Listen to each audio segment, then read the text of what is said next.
Hello guys, আজকে বাজারে গিয়েছিলাম, আমি দুজনে গিয়েছিলাম, গিয়ে যে লুইটা আনছি, আধা কেজি ঝুমকা বেগুন বলে ঝুমকা বেগুন নিয়ে আসছি, আর করলা নিয়ে আসছি। এই যে করলাগুলা কালকে রান্না করব, একটু ঝোল ঝোল আমার জন্য।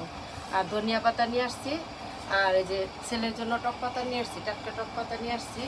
আর পুঁই শাকটি অনেক সুন্দর ছিল, আগাগুলা খালি শুধু। এই যে পুঁই শাক নিয়ে আসছি, আর এই যে চিংড়ি মাছ 1 কেজি চিংড়ি মাছ নিয়ে আসছি। এই যে আমরা তো বললাম আমরা প্রতিদিন খাই। এই যে ধনিয়া পাতা নিয়ে আসছি, আর এই যে কুরবানি ঈদের গরুর গুড়দা বলে, এই যে গুড়দা সিদ্ধ করে নিয়েছি। আজকে দুপুরে গুড়দা রান্না করব, টক পাতার ভর্তা করব, আর চিংড়ি মাছ গুঁড়া করবো।